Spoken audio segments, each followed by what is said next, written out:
राधे राधे दोस्तों। गरीब की शिवरात्रि। शिव वे आदि देव हैं। समुद्र मंथन से निकले विष को लेकर जब सभी असमंजस में थे तो महादेव ने हलाहल का पान किया और सारे जगत की रक्षा की। कहते हैं हमारे शिव बहुत ही भोले हैं, तभी तो उन्हें भोलेनाथ भी कहते हैं। हाँ, यह भी एक तर्क है कि जब वह क्रोधित होते हैं तो तांडव भी करते हैं, लेकिन फिर भी वो अपने भक्तों से बहुत प्रेम भी करते हैं और तुरंत प्रसन्न भी हो जाते हैं। एक समय की बात है, बहुत पुरानी बात है। किसी राज्य में दीपानाथ नाम का एक बड़ा ही शातिर चोर रहता था। हर रात को वह किसी न किसी घर में चोरी जरूर करता। चोरी करके ही वह अपना और अपने परिवार का पेट पालता था। एक रात की बात है, उसकी पत्नी बोली, आप मेरी बात मानते क्यों नहीं? कितनी बार कहा है कि चोरी पाप है। एक दिन जब आप पकड़े जाएंगे तो मेरा और मेरी कोख में मेरे पलने वाले बच्चे का क्या होगा? यह कभी सोचा है आपने? अरे सुकुमारी, तुम काम पर जाते समय ऐसी अपशकुन भरी बातें मत किया कर। मैं कोई नया चोर नहीं बना हूँ। अरे बरसों का तजुर्बा है मेरा चोरी करने का, मुझे कोई नहीं पकड़ सकता।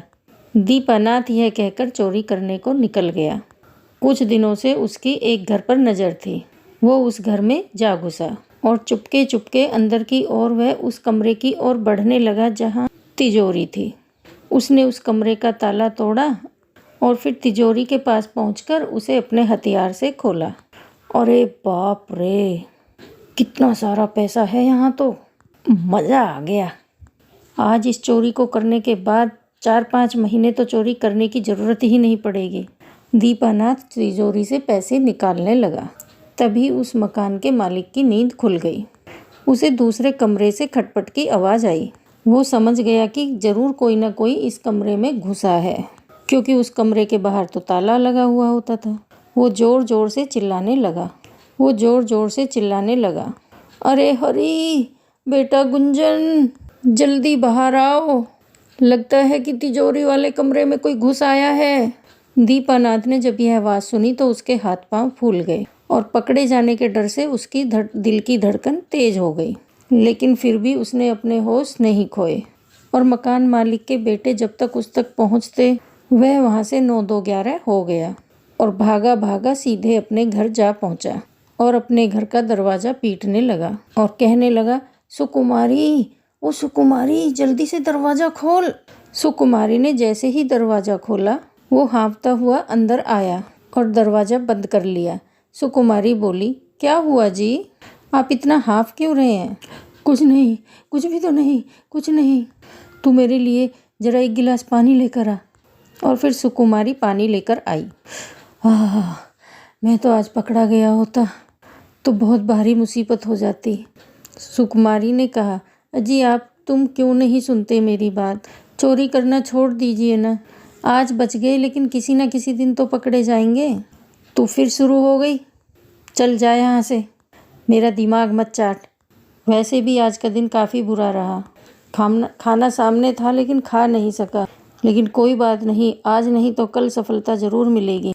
लेकिन राज्य में चोरियों की बढ़ती खबर राजा को लग गई।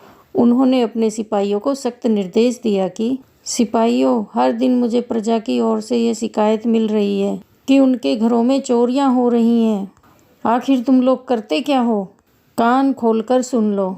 अगर आज के बाद एक भी चोरी की खबर मेरे कानों तक आई तो तुम लोगों को जेल कटवा दूंगा।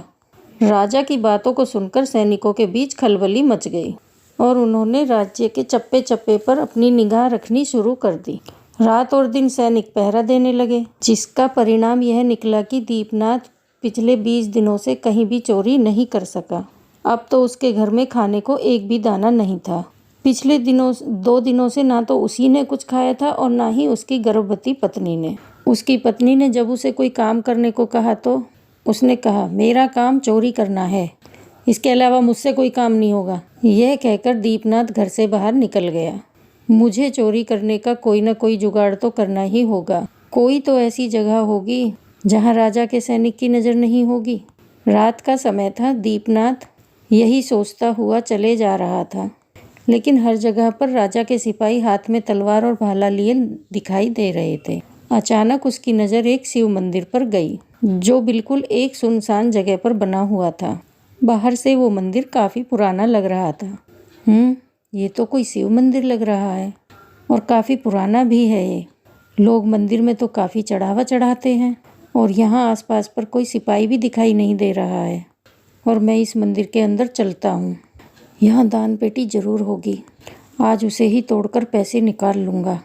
दीपनाथ मंदिर के अंदर प्रवेश कर गया, लेकिन वहाँ बहुत ही अंधेरा था। ओह, यहाँ तो बहुत ही अंधेरा है।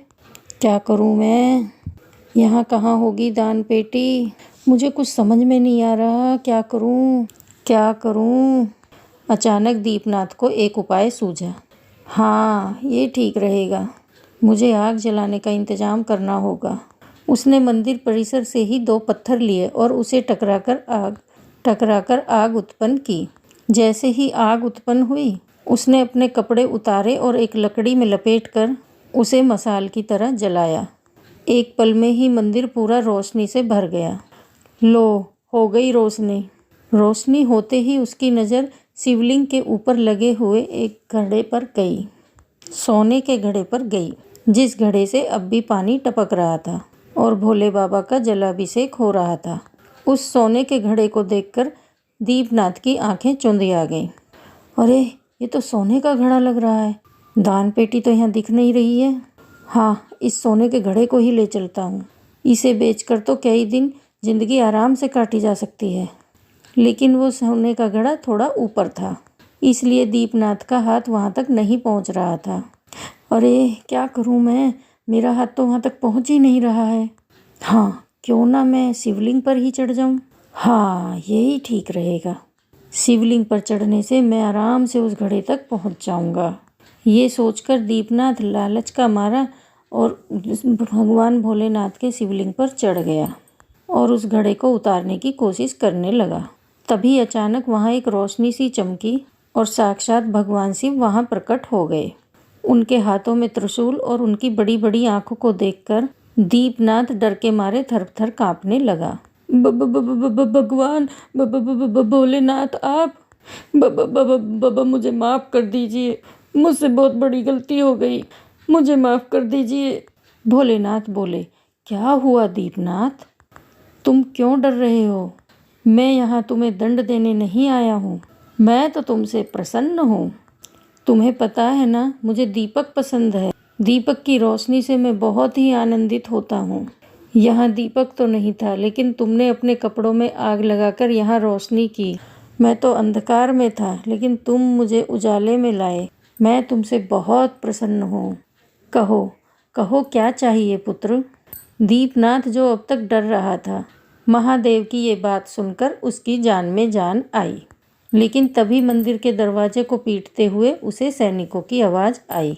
साथियों, इसी महादेव के मंदिर से रोशनी आ रही है।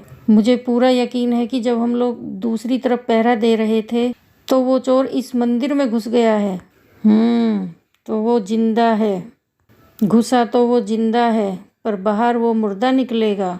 हम उस चोर का कटा सिर राजा को सौंपेंगे। सैनिकों की बात को सुनकर दीपनाथ के पैरों के तले की जमीन खिसक गई। उसका चेहरा पीला पड़ गया। उसकी आंखों के आगे उसकी गर्भवती पत्नी का चेहरा आ गया। उसे अपने सामने मौत नजर आने लगी। वो रोते हुए भगवान भोलेनाथ के चरणों में गिर गया और बोला, आप मुझसे प्रसन्न हैं ना? कृपया कर आप मेरी जान बचा लीजिए, नहीं तो वो राजा के सैनिक मुझे मार डालेंगे। महादेव, मेरी पत्नी गर्भवती है। मैं नहीं चाहता कि मेरे बच्चे के आने से पहले ही उसके पिता का साया उसके सिर से उठ जाए। हे महादेव, आप तो जगत के पिता हैं ना, मेरी लाज रख लो, मुझे बचा लीजिए। मैं अब कभी चोरी नहीं करूँगा। भगवान भोलेनाथ बोले, दीपनाथ, तुम डरो मत, तुम्हें कुछ नहीं होगा। हम तुम्हें कुछ नहीं होने देंगे, बस तुम अपनी आंखें बंद करो। दीपनाथ ने जैसे ही अपनी आंखें बंद करी, महादेव ने उसे सांप बना दिया। सांप जाकर के शिवलिंग पर जाकर लिपट गया। उतनी देर में सैनिक मंदिर के दरवाजे से अंदर आ गए और जब उन्होंने शिवलिंग से लिपटे हुए सांप को देखा तो सैनिक बोले, साथियों, ये कैसा चमत्कार है? ये तो नाग है, शिवलिंग से लिपटा है। हमें लगा था कि मंदिर के भीतर कोई चोर प्रवेश कर गया है, लेकिन ये तो सांप है। ये तो महादेव की आराधना कर रहा है। हमें इसे परेशान नहीं करना चाहिए, इसे अपनी आराधना करने दो। ये कहकर सारे के सारे सैनिक वहाँ से चले गए। उनके जाने के बाद दीपनाथ सांप के वेश में ही रेंगता हुआ मंदिर से बाहर निकल गया और रेंगता हुआ अपने घर के पास पहुंचा। घर के पास पहुंचते ही वह महादेव की शक्ति से फिर मानव के भेष में आ गया। अपने आप को जिंदा और मानव रूप में देखकर वह जोर जोर से रोने लगा और महादेव का धन्यवाद करने लगा। हर हर महादेव, हर हर महादेव। हे प्रभु, आपने मेरे जैसे चोर, मेरे जैसे पापी को भी जीवन दान दिया। हे प्रभु, आप बहुत महान हैं। आप महान हैं प्रभु। मैं धन्य हो गया प्रभु, आपने मुझे न सिर्फ दर्शन दिए बल्कि मंदिर में चोरी जैसे पाप से भी बचाया। सच में आप भोलेनाथ हैं प्रभु। हर हर महादेव। उस दिन के बाद दीपनाथ पूरी तरह बदल गया और महादेव की भक्ति में जुट गया। अब वो मेहनत करके अपने परिवार का पेट भी पालने लगा। तो दोस्तों, अगर आपको मेरी कहानी अच्छी लगी है तो कमेंट बॉक्स में हर हर महादेव लिखना बिल्कुल नहीं भूलना, और चैनल पर नए हैं तो चैनल को सब्सक्राइब कर लेना और भोले बाबा के लिए एक लाइक ज़रूर कर देना। धन्यवाद।